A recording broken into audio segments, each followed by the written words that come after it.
You're listening to The Myth Pilgrim, and I am Brother Lawrence of the Missionaries of God's Love. At its heart, the spiritual journey is a delightful and perilous adventure, just like the myths and fairy tales we love. This podcast is also a journey, learning from both wizards and saints, enchanted princesses and inner demons.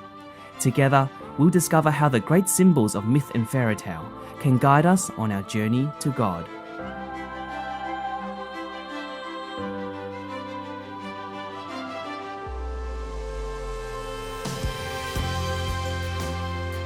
Hello friends, hope you're doing well today, and we're in for a splash of an episode as we journey into one of the most acclaimed and famous American novels ever written, Moby Dick.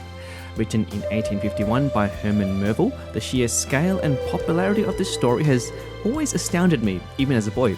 I used to ask things like, why is a story about a captain who is so obsessed at hunting a whale that he is eventually killed by it such a great story?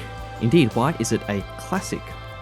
Well, mountains of ink and thousands of books and study guides have already been produced studying its themes and its characters and its moral and religious wrestlings. I don't intend to be rehashing these necessarily today.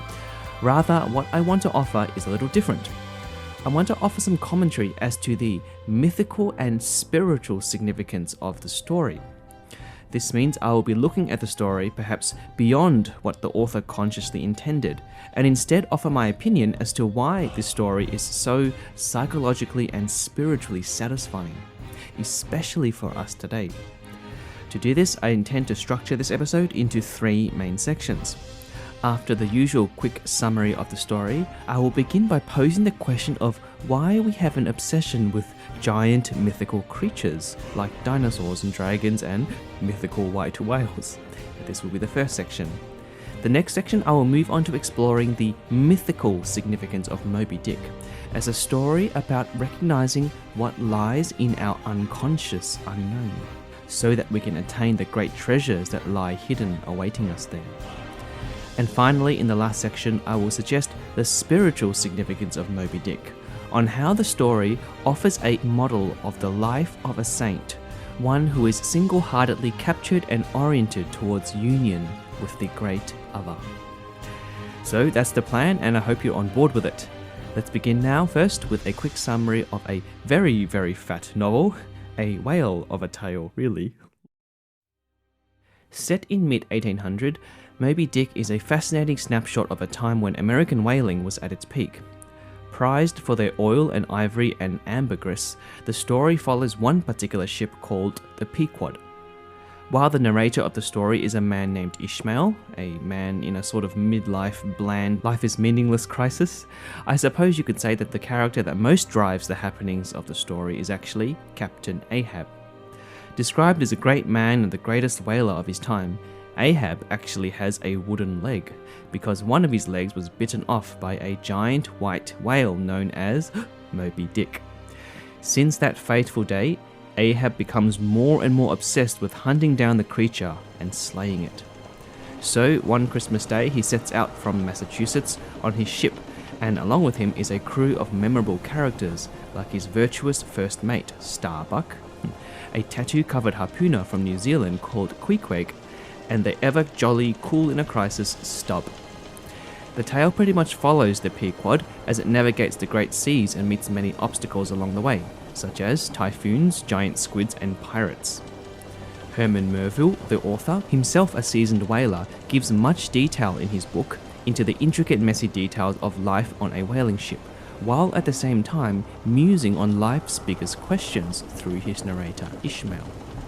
As one commentator suggests, while Ishmael chases after the meaning of life, Captain Ahab chases after Moby Dick.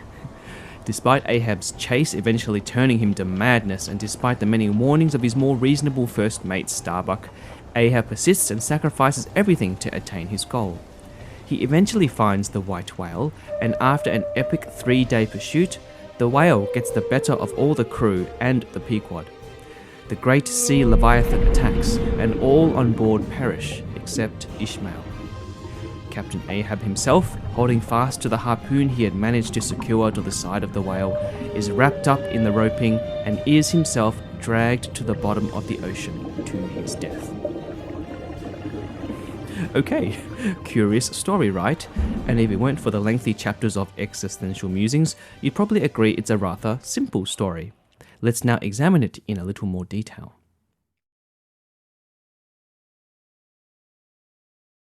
Part 1. The symbolic significance of giant mythical creatures. The symbolic significance of the great mysterious whale needs attention.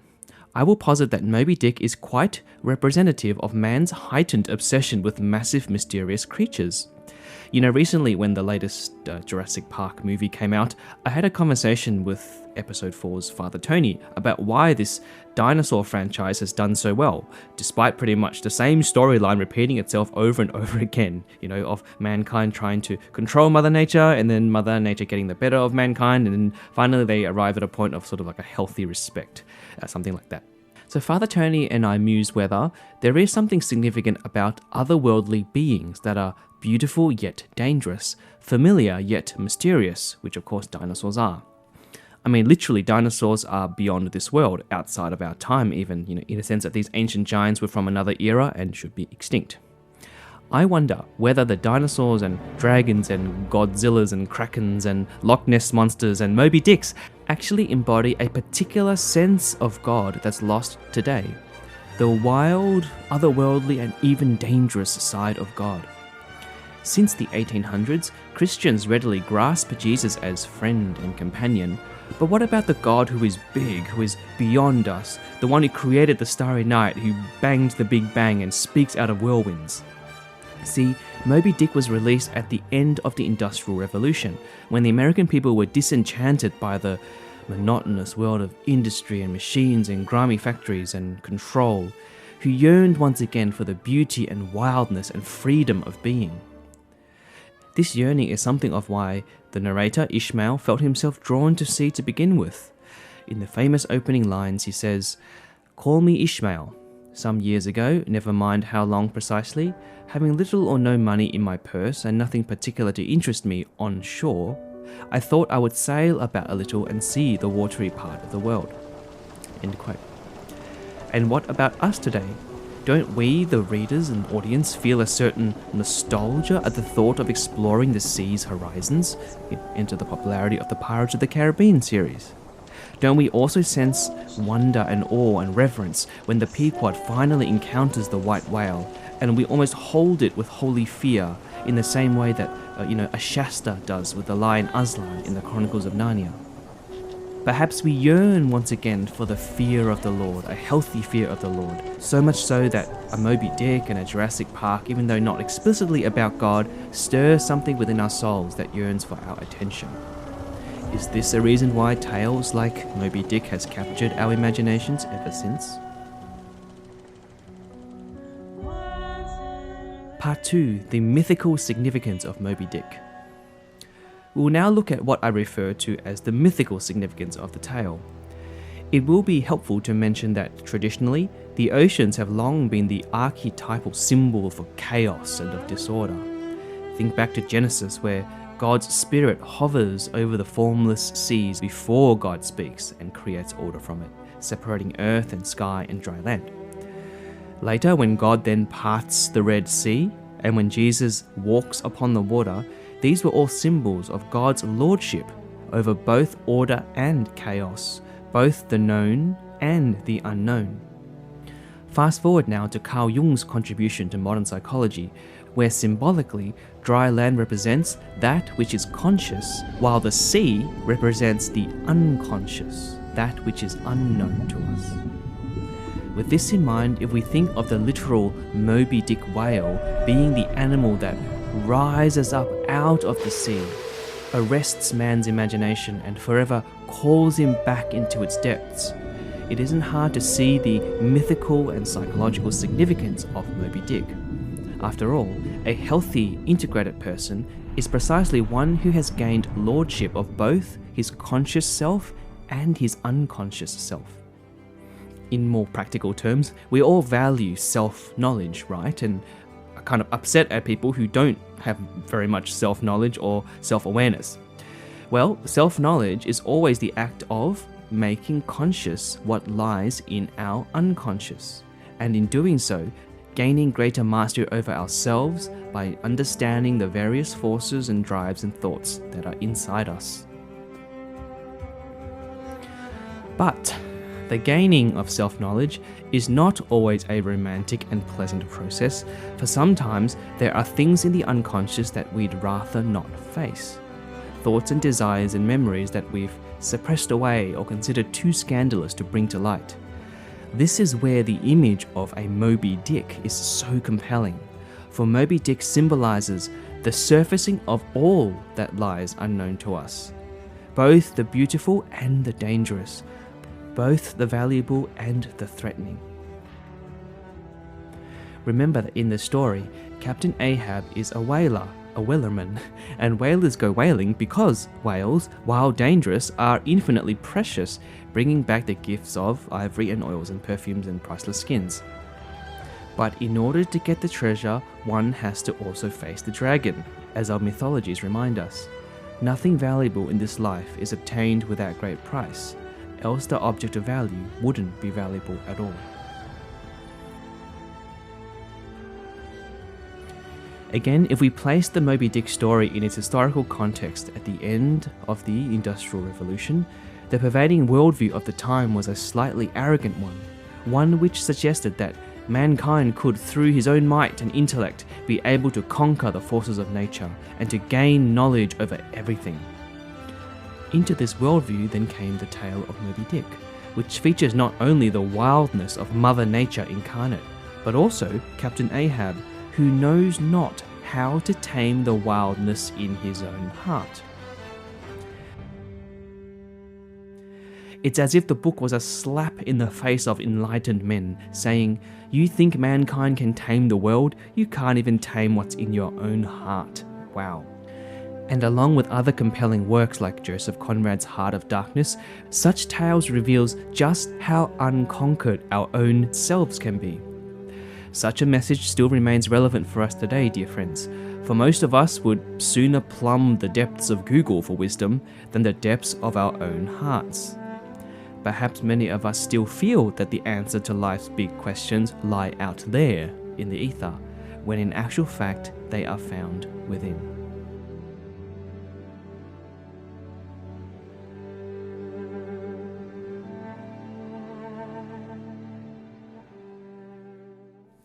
Part 3. The spiritual significance of Moby Dick. By spiritual significance, I'm not referring to the story's many paragraphs of religious wrestlings about, whether there is a meaning to life, why God seems impassive and silent, or whether Moby Dick is more akin to God or the very devil himself. What I do want to suggest is that this tale, as a whole, provides us with a model of a person's path to holiness. Some of you may recall that famous quote from the philosopher Søren Kierkegaard, where he says, "A saint is a person whose life is about one thing." That's pretty profound. Because while most of us navigate the business of life, distracted and disoriented, tossed about by the waves of change and chance, you suddenly have this character of Ahab, who knows very clearly what his life is about. In this way, the madness of Ahab actually becomes an apt model of the madness of the saints, who were single-minded in their pursuit of God. For Ahab, it literally didn't matter what Starbuck or crew member or ship or storm or giant squid was thrown at him, he had set his heart on the one thing, and pursued that one thing till the end. In biblical terms, he had placed his hand on the plow and he never turned back. Now, I know that the literal Ahab was motivated by revenge and spite probably, but I'm no longer looking at this story in its literalness as intended by Melville, but now as a spiritual symbol. For when all is said and done, all classical fiction speaks to us at multiple levels.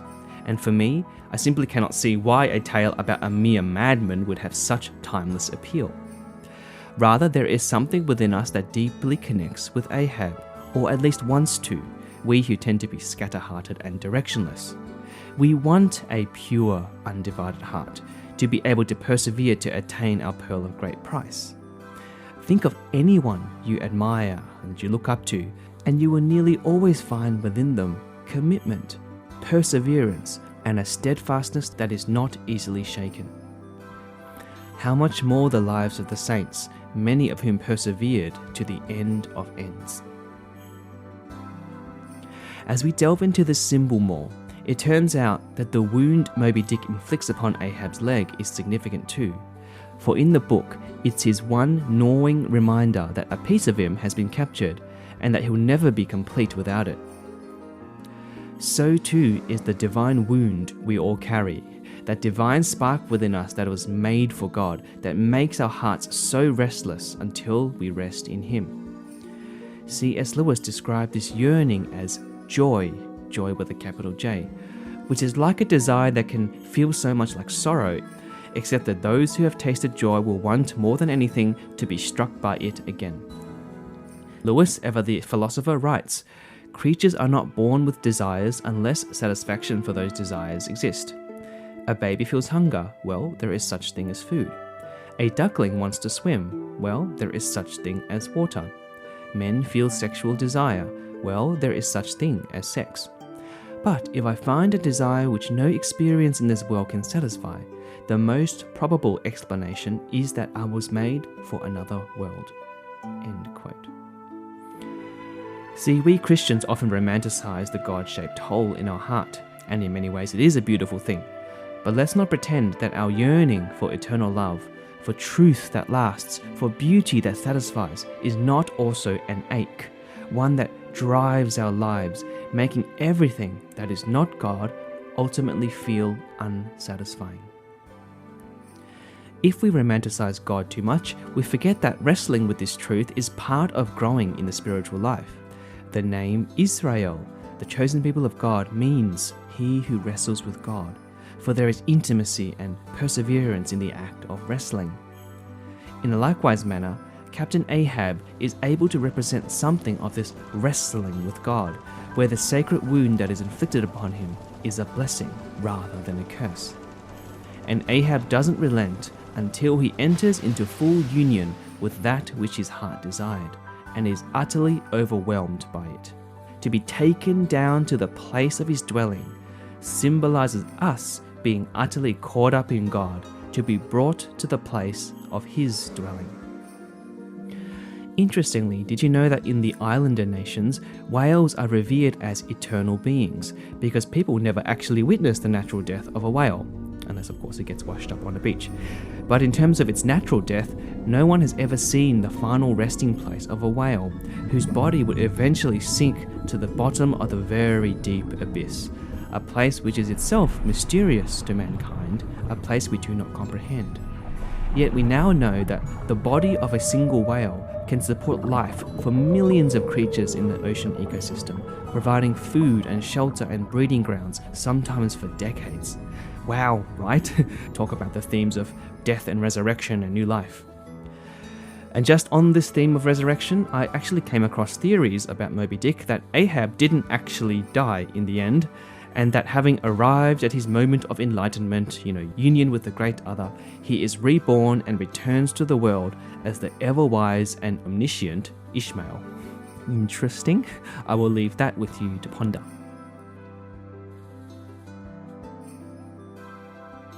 For the practical pilgrim reflection, I'm going to recommend that you hop aboard a whaling ship. Just kidding, I'm not even sure whaling is entirely legal anymore. No, rather, I'm going to suggest that you enter into a time of praise and worship.